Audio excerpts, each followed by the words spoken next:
ભારતનો પ્રથમ સ્વાતંત્ર્ય સંગ્રામ 1857 બરાબર. ભારતનો પ્રથમ સ્વાતંત્ર્ય સંગ્રામ 1857 ભારતનો પ્રથમ 57 સંગ્રામ 1857 ભારતનો પ્રથમ સ્વાતંત્ર્ય સંગ્રામ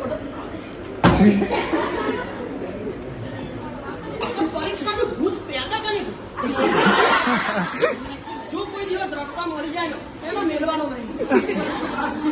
કેટલા બધા વિષયો તૈયાર કરવાના.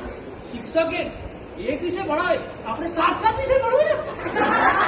ક્યાંનું ગણિત છે, ક્યાંનું ગણિત છે. પણ કેવા વિષયો. ભગવાનના પામમાં સરળ, પણ ઇતિહાસને યાદ કરો. કયો રાજા ક્યારે જન્મ્યો, કોના જોડે લગ્ન કર્યા, કેટલા પુત્ર હતા, કોની જોડે યુદ્ધ કર્યું, અને પછી મરી ગયું. પછી એનો પુત્ર ગાદીએ આવ્યો, એ ટપકી ગયો. પછી પરીક્ષા પૂછે કેમ મરી ગયો, મને શું ખબર. મસ્ત એનો સુખી પરિવાર હતો, પત્ની હતી, બાળકો હતા, શાંતિથી એનું જીવન જીવી રાખે. પોકી ગયા યુદ્ધ કરવા, પછી પૂછે કેમ મરી ગયો, તો મરી જાય ને.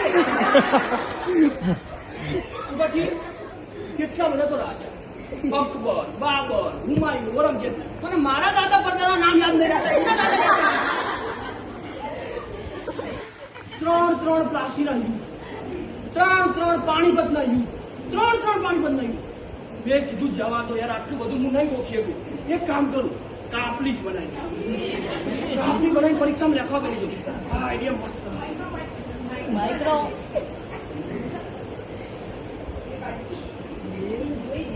ના સાહેબ, ના કાપલી નહીં, એ તો એ છે કે મારા મમ્મીએ શાકભાજી લિસ્ટ આપી દીધી. ના સર, સર કાપલી નહીં, કાપલી તો જતી રહી. પણ કંઈક લખવું તો પડશે. ચાલુ કરી પછી મેં તો પાણીપતનું બીજું યુદ્ધ જાપાન અને જર્મની વચ્ચે શિયાળાની ઠંડીમાં થયું હતું. એમાં જાપાને જર્મનીને ધૂળ ચટાવી દીધી. હિટલર ગાંધીજીનો ચેલો હતો. બંને જણા દર રવિવારે ગિલ્લી દંડો રમવા જતા હતા. હિન્દ મહાસાગર છે ને, આપણો હિન્દ મહાસાગર, એ અકબરે અમેરિકા જોડે ઉછીનો મંગાવ્યો હતો. સાહેબને મારું પેપર જોઈને ખબર પડી ગઈ કે આપણા ક્લાસના હોશિયાર વિદ્યાર્થી આ જ છે. ઇતિહાસની નાની બેન ભૂગોળ, ભૂગોળે કઈ કમ નથી હો. એવા ફાલતુ સવાલ. બોલો પૃથ્વી ગોળ કેમ છે? અરે હું કઈ દૂરબીન લઈને બેઠો છું. એમાં ગોળ છે તો છે, એમાં શું કેમ છે? પણ આમાં જવાબ તો લખવો પડશે ને. તમે લખી લીધું કે મોસંબી ગોળ છે, નારંગી ગોળ છે, તરબૂચ ગોળ છે, ટેટી ગોળ છે, પકોડી ગોળ છે, તો પૃથ્વી પણ ગોળ છે.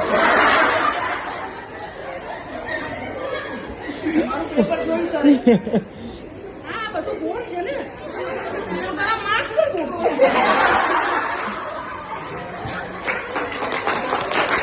વાહ ભાઈ વાહ. હું જોઈ રહ્યો કે કને તાળી પાડી ને કને ના પાડી.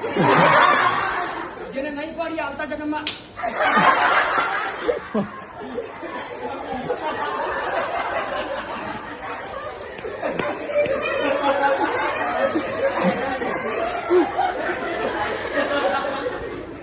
બધા વિષય લીધા તો આપણું ઇંગ્લિશ તો કઈ રીતે ભૂલી જવાય.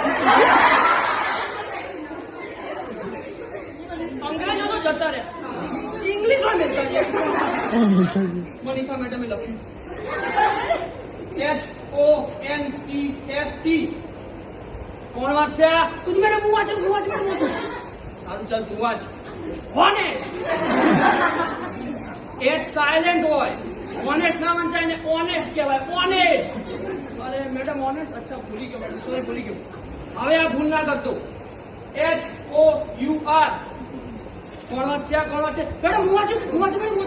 હા ચાલ તું વાંચી લે. હાવર. તને કેટલી વાર સમજાવવાનું કે એચ સાયલેન્ટ, હાવર નહીં, અવર કહેવાય નહીં. H silent. Sorry madam, sorry. હવે ભૂલ ના કરતો. આ કોણ વાંચશે? મેડમ હું વાંચું. બધું મારાથી નહીં થાય. કેટલા બધા વિષયો અને બધા વિષયો તૈયાર કરવાના, એક ગોખવાના, પછી પરીક્ષા આવવાની. આના કરતા તો ભેંસો ચારવી વાળી. તમે બધા કરો બીએડ અને ભણો, હું એને ભેંસો લેવા.